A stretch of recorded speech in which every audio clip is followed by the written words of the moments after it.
সূর্যমুখী, welcome back to my channel. আজ তোমাদের সাথে এই গজরাটা টিউটোরিয়ালটা শেয়ার করব। তো গজরা বানানোর জন্য লাগবে আমার একটা লাল ইয়ার্ন, একটা সবুজ ইয়ার্ন, একটা 3mm এর হুক, একটা 2.5mm এর হুক, একটা সিজার আর একটা নিডল। চলো শুরু করি। গজরা বানানোর মেইন পার্ট হচ্ছে এই ফুলটা। এই ফুলটা দুটো পার্টে বানাবো, প্রথমে এই মিডল পোর্শনটা, তারপরে এই পেটেলসগুলো। তো আগে মিডল পোর্শনটা চলো বানিয়ে নিই। তো ফুলের এই মিডল পোর্শনটা বানানোর জন্য আমি ইউজ করবো এই গ্রিন কালারের ইয়ার্নটা আর 3mm এর হুক। তো প্রথমে করতে হবে ম্যাজিক সার্কেল। ম্যাজিক সার্কেল করার জন্য এই ইয়ার্নটাকে এখানে হাতে ধরতে হবে, এই দুটো আঙুলের সাইড থেকে এরকমভাবে নিয়ে এখানে করতে হবে একটা ক্রস, আর ওপরে কিন্তু পরপর এই দুটো ইয়ার্ন থাকবে। প্রথম ইয়ার্নটার তলা দিয়ে হুকটাকে ইনসার্ট করব, আর সেকেন্ড ইয়ার্নটাকে এরকমভাবে টেনে নিয়ে আসবো, আর এখানে করব একটা চেন। হয়ে গেল ম্যাজিক সার্কেল। এবার এখানে করব চেন 1।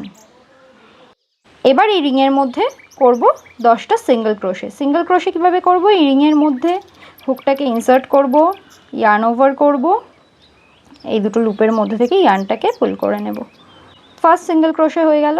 এই সার্কেলের মধ্যে থেকে ইনসার্ট করব, ইয়ার্ন ওভার করব, দুটো লুপের মধ্যে থেকে ইয়ার্নটাকে পুল করে নেব।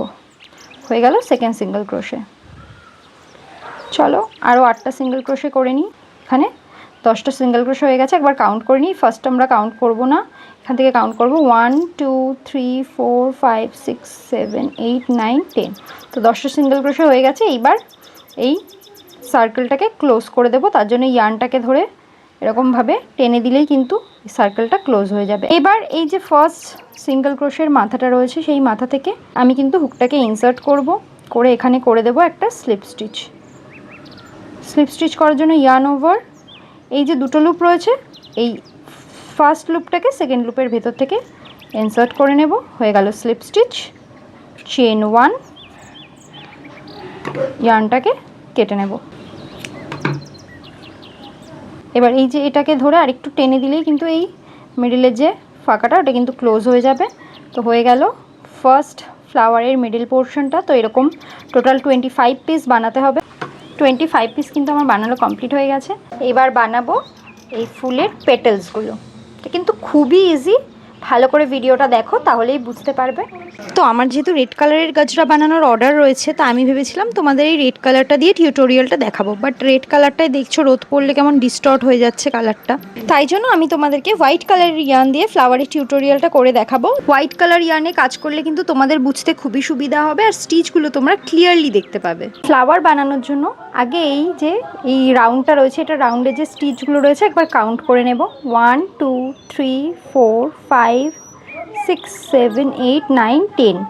এই যে নাম্বার 10 নম্বর স্টিচটা, এখান থেকে কিন্তু আমরা পেটেল বানানো শুরু করব। তো আমি এর জন্য ইউজ করছি 2.5mm এর হুক, আর এই 10 নম্বর স্টিচে কিন্তু হুকটাকে ইনসার্ট করে দেব। এবার যে কালারে তোমরা গজরা বানাতে চাও সেই কালারের ইয়ার্নটাকে নেবে, নিয়ে এখান থেকে কিন্তু ইয়ার্নটাকে অ্যাটাচ করে নেবে। অ্যাটাচ করার জন্য আমি এখানে একটা চেন করে নেব ইয়ার্নটাকে ইনসার্ট করে। হয়ে গেল আমার ইয়ার্নটা অ্যাটাচ। এবার এটাকে একটু টেনে নেব, টেনে নিয়ে এখানে করব 3 চেন 1 2। এবার এই নাম্বার 3 চেনটা একটু টেনে নিয়ে হুকটাকে তারপরে বানাবো একটু ঢিলে করে। কেন সেটা পরে কিন্তু তোমরা বুঝতে পারবে। তো এবার এই যে চেনটা বানালাম, এটাকে কোনো কাউন্ট করার দরকার নেই, এটা জাস্ট নর্মাল একটা চেন বানিয়েছি। এবার এখানে করব এই যে এই সেম স্টিচটা, যেখানে এই চেনটা বানিয়েছি সেই সেম স্টিচে বানাবো 6টা ডাবল ক্রোশে। ডাবল ক্রোশে বানানোর জন্য কী করব? এই যে ইয়ার্নটাকে এরকমভাবে হুকের মধ্যে জড়িয়ে নেব, স্টিচের মধ্যে ইনসার্ট করব, ইয়ার্নটাকে টেনে নেব। এবার একটু এই হুকটাকে টেনে একটু বড় করে নেব, যাতে এই যে ডাবল ক্রোশেগুলো একটু বড় বড় হয়। এবার এই যে 3টে লুপের মধ্যে থেকে দুটো লুপের মধ্যে থেকে টেনে নেব, তারপরে আবার দুটো লুপের মধ্যে থেকে টেনে নেব। হয়ে গেল first double crochet. Second double crochet করি এভাবে হুকটাকে এরকমভাবে ইয়ার্নের মধ্যে থেকে ঘুরিয়ে নেব, স্টিচের মধ্যে ঢুকিয়ে নেব, আবার ইয়ার্নটাকে টেনে এরকমভাবে একটু হুকটাকে টেনে বড় করে নেব।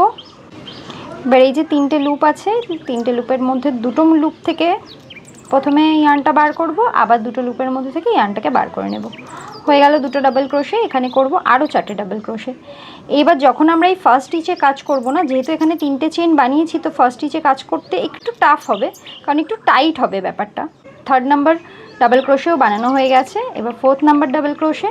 5th আর 6 করতে গেলে তখন একটু টাইট টাইট লাগবে, বাট করে নেবে, কোনো অসুবিধা হবে না। হয়ে গেল 4th। 5th নাম্বার করব, একটু জোরে করে টানতে হবে ইয়ার্নটাকে। হয়ে গেল 5th নাম্বার ডাবল ক্রোশে। এবার করব 6th number double crochet. Yarn over, দুটো লুপ থেকে বার করব, আবার দুটো লুপ থেকে বার করব। চেনটা বাদ দিয়ে স্টিচগুলো একবার কাউন্ট করে নেব। 1 2 3 4 5 6, 6টা ডাবল ক্রোশে। এবার এই যে লুপটা রয়েছে, লুপটাকে একটু টেনে রেখে দেবো। এবার এই যে লুপটা ছেড়ে দিলাম, এবার আমরা এই স্টিচটাকে বানাবো একটা পপকর্ন স্টিচ। তো তার জন্য কি করব, ওই যে 3টে চেন বানিয়েছিলাম এবং 3rd নাম্বার চেনটা যে একটু এক্সট্রা বড় করে রেখেছিলাম, সেই বড় চেনটাতে কিন্তু এই হুকটাকে ইনসার্ট করব, আর এই লুপটার মধ্যেও আবার হুকটাকে ইনসার্ট করে নেব, করে এখানে করব একটা স্লিপ স্টিচ। তার জন্য এই ইয়ার্নটাকে নিয়ে এই যে এই স্টিচটা ছিল সেই স্টিচের মধ্যে থেকে কিন্তু ঢুকিয়ে নিলাম, আর করব এবার 2 চেন। 2 চেন করার পর কি করব, এবার এখানে যে একটা ফাঁকা রয়েছে, ভুল করেও কিন্তু এখানে কেউ হুকটা ইনসার্ট করবে না। এখানে হুক ইনসার্ট করলে একটা স্টিচ বেশি থেকে যাবে, এটা এক্সট্রা স্টিচ, কারণ এখানে আমি স্লিপ স্টিচ করেছিলাম, সেই জন্য এই স্টিচটা এক্সট্রা, তো এটাতে কিছু করবে না। এই যে এক্সট্রা ইয়ার্ন দুটো আছে, এই ইয়ার্ন দুটোকে একসাথে নিয়ে তার পরের ঘরে আমি করব স্লিপ স্টিচ। এটা হয়ে গেল কিন্তু একটা পপকর্ন স্টিচ। দেখো এই প্রথম পপকর্ন স্টিচটা কিন্তু আমি যেখানে 3টে চেন বানিয়েছিলাম সেই স্টিচেই করেছি, কিন্তু পরের পপকর্ন স্টিচটা একটু আলাদা হবে। এবার যেখানে স্লিপ স্টিচ করেছি সেখানে করব 3টে চেন, যেটা কিন্তু কম্পালসারি। তো 1 2 আর 3rd নাম্বার চেনটা একটুখানি বড় রেখে তারপরে বানাবো। এই যে 3 চেন বানালাম, এই স্টিচে কিন্তু আর কোনো কাজ করব না। এবার যে ডাবল ক্রোশেটা বানাবো সেটা কিন্তু নেক্সট স্টিচে বানাবো, আর এই এক্সট্রা ইয়ার্নগুলোকেও স্টিচ করতে করতে যাব। তো এখান থেকে নিলাম, ইয়ার্ন ওভার করে পুল করে এই যে 3টে লুপের মধ্যে থেকে দুটো লুপে ইনসার্ট করলাম, আবার দুটো লুপের মধ্যে থেকে কিন্তু ইনসার্ট করে নিলাম।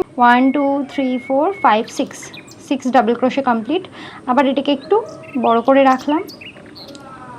এবার এই যে 3rd নাম্বার চেনটা, যেটা একটু বড় রেখেছিলাম, এখান থেকে হুকটাকে ইনসার্ট করলাম, ইয়ার্নটাকে এখান থেকে আবার পুল করে নিলাম, স্লিপ স্টিচ। হয়ে গেল সেকেন্ড পপকর্ন স্টিচ। চেন 2, তো এই নেক্সট স্টিচে করে নেব স্লিপ স্টিচ। ডান। একদম লাস্ট স্টিচ আছে, সেই লাস্ট স্টিচে করে নেব স্লিপ স্টিচ। চলো, পেটেলস ডান। চেন 1, এবার ইয়ার্নটাকে কাট করে দেব। এবার দেখবে যখন আমরা এই পেটেল বানাবো না, তখন এই মিডিলটা একটু ফাঁকা হয়ে যাবে, তখন এটাকে টেনে এরকম এই মিডিলটাকে ক্লোজ করে দেবে। এবার দেখো পেছনে যে এক্সট্রা ইয়ার্ন রয়েছে সেটাকে এরকমভাবে কাট করে দেব। আর এই যে দুটো ইয়ার্ন রয়েছে, এই ইয়ার্ন এন্ডগুলো দিয়ে একটা করে নেব নট, এটাকে সিকিউর করে নেওয়ার জন্য ডাবল নট করে নিলাম। তোমরা চাইলে ট্রিপল নটও করে নিতে পারো। দিয়ে আর এই এক্সট্রা ইয়ার্নগুলোকে কেটে নেব। তো এটা হয়ে গেল কিন্তু একটা ফ্লাওয়ার। এই যে টোটাল 25 পিস ফ্লাওয়ার আমার কিন্তু রেডি। এবার বানাবো যে স্ট্রিংটা, যেটার মধ্যে থেকে এই ফ্লাওয়ারগুলোকে দিয়ে গজরাটা বানাবো। তো স্ট্রিংটা বানানোর জন্য আমার আবার এই গ্রিন কালারের ইয়ার্নটাই লাগবে। চেন বানানোর জন্য প্রথমেই করতে হবে স্লিপ নট। তো আমি স্লিপ নটটা আবার মতো করে নিচ্ছি, কিন্তু এখানে একটুখানি এক্সট্রা ইয়ার্ন ছেড়ে তারপরে করব slip knot. Okay, like this. আর এখানে এক্সট্রা কিন্তু অনেকটা ইয়ার্ন এরকমভাবে ছেড়ে দেব। আমি 100টা চেন কাউন্ট করে করছি, যদি তার থেকে বেশি লাগে আমি কাউন্ট করে তোমাদের বলে দেবো যে কতটা চেন আমি বানাচ্ছি। তো এই যে আমি 100টা চেন করেছি, কিন্তু আমার মনে হচ্ছে আরও একটু বড় লাগবে, তো আমি আরও 10টা চেন কিন্তু এখানে করে নেব। তো 1 2 3 4 5 6 7 8 9 10। তো এখানে আমি টোটাল 110 চেন বানিয়ে নিয়েছি। এবার এখানেও আমি কিছুটা ইয়ার্ন রেখে তারপরে কিন্তু এটাকে কাট করব। কেন রাখলাম সেটা তোমরা দেখতে পাবে। এবার আমার লাগবে এই নিডলটা, আর এই নিডলের মধ্যে কিন্তু আমি ইয়ার্নটাকে এখন ইনসার্ট করে নেব। এখন এই ফুলগুলোকে এই চেনের মধ্যে গেঁথে নিলে কিন্তু আমার গাজরা রেডি হয়ে যাবে। প্রথম ফুলটা আমি গেঁথে নিচ্ছি। প্রথম ফুলটা গাঁথার পর তারপরে যতগুলো ফুল গাঁথবো প্রত্যেকটা ফুল কিন্তু তার আগের ফুলের ফাঁকায় ফাঁকায় পাপড়িগুলোকে সেট করতে হবে। ভিডিওতে যেভাবে দেখাচ্ছি দেখে নাও যে আমি কিভাবে একটা ফুলের ফাঁকায় আরেকটা ফুলের পাপড়িকে সেট করে নিচ্ছি। যদি একটা ফুলের পাপড়ি আরেকটা ফুলের পাপড়ির ওপরে ওপরে বসে তাহলে কিন্তু এটা একদমই গজরা দেখতে হবে না। তাই এটা খুব ইম্পর্টেন্ট যে প্রতিটা ফুলের ফাঁকায় তুমি আরেকটা পাপড়িকে সেট করবে। আর এই ভিডিওটায় যেভাবে দেখছো সেভাবেই করবে, তাহলে কিন্তু পুরো এরকম গজরাটা দেখতে হবে। দেখো এটা রেডি হওয়ার পর পুরো দেখে মনে হচ্ছে না এটা রিয়েল গজরা। এবার এই লেস দুটোর এন্ডটাকে সুন্দর করার জন্য আমি গ্রিন কালারের ইয়ার্নটা হাতে পেঁচিয়ে দুটো ঝুল বানিয়ে নেব। 10 বার হাতে পেঁচিয়ে নিয়ে ঝুলটা বানিয়ে নেব। এবার এই যে এন্ড দুটো তো দেখছো কোনো ফাঁকা নেই, আমি এবার ফাঁকা করারই চেষ্টা করব। এবার এই যে এই জায়গাটা ফাঁকা করে নিলাম, এখানে কিন্তু এই সুতোগুলোকে এভাবে ঢুকিয়ে নেব এবং তারপরে মাথাগুলোকে সমান করে ধরবো। তারপরে ওই ইয়ার্নটাকে টেনে একদম টাইট করে এটাকে সুন্দর করে বেঁধে নেব। বেঁধে নেওয়ার পর ওখানে আরেকটা সুতো দিয়ে দুটোকে একসাথে নট বেঁধে নেব, তাহলে পুরোটা সিকিওর হয়ে যাবে। আর তারপর মাথাগুলোকে এক জায়গায় ধরে সমান করে কেটে নেব, ব্যাস তাহলেই আমার ঝুল কিন্তু রেডি। এটা হলো আমার চ্যানেলের প্রথম টিউটোরিয়াল ভিডিও। আশা করি তোমাদের ভালো লেগেছে, আর ভালো লাগলে অবশ্যই একটা লাইক করে দিও। আর যদি বিজনেস রিলেটেড কোনো কোয়ারিজ থাকে বা টিউটোরিয়াল নিয়ে কিছু জানার থাকে কমেন্টে অবশ্যই আমাকে জিজ্ঞেস করতে পারো। আমার বিজনেস রিলেটেড শর্টস আর টিউটোরিয়াল ভিডিও দেখার জন্য অবশ্যই আমার চ্যানেলকে সাবস্ক্রাইব করে দিও। দেখা হচ্ছে নতুন ভিডিওতে। Till then stay tune to Suryamukhi. By.